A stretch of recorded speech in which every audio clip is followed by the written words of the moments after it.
Apple's coming in hot this September, debuting its latest slate of smartphones and smartwatches. And if there's one thing to say about the tech giant, it's that it's able to take the news they're going toward a standardized charging cable and make it seem like the next big thing in smartphone technology.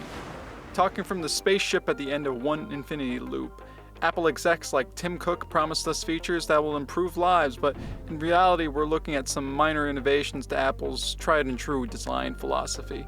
Starting with the iPhone 15, we still have the regular, the 15 Plus, the Pro, and the Pro Max. All these now feature a slightly bigger screen thanks to shrunken bezels, and they now all sport the dynamic island first found on the more expensive iPhone 14 Pro models.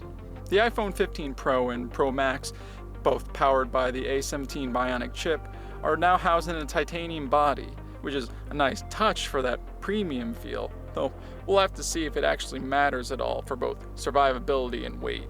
The more expensive iPhones are also getting access to a new periscope camera that should be able to offer better zoom functionality without as much digital noise. Not to mention there's a novel little action button in place of the mute toggle for quickly accessing different functions, whether that's the camera or another app.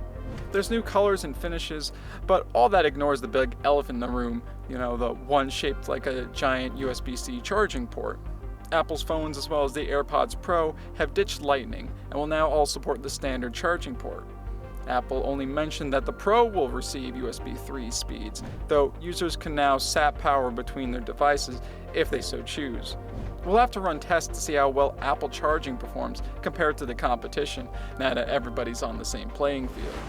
And if you were thinking that's not a lot of major changes, just wait until you see the Apple Watch Series 9 and Ultra 2. Based on what Apple is saying, there's very little that's different between last year's slate and this one. Apple is promising the new watch is 30% faster, and that it now runs Siri on the watch itself instead of on the cloud. The voice assistant should be better at reading people's voices, but speaking is believing, and we'll want to test it out for ourselves. Beyond that, there's only minor changes here from last year. Apple devoted a whole promotional video to a new gesture control called Double Tap that's supposed to answer calls or check notifications by pressing the forefinger to thumb.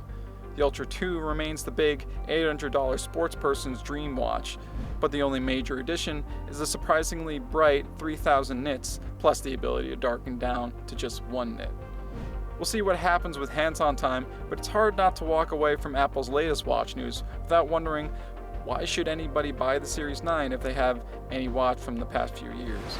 While most of the rumors leading up to Apple's Wonderlust event proved true, the supposed price increases mostly didn't come to fruition. The Apple Watch and Apple Watch Ultra are the same price as last year's editions, and the iPhone 15 and iPhone 15 Pro are also maintaining their starting values at $799 and $999 respectively.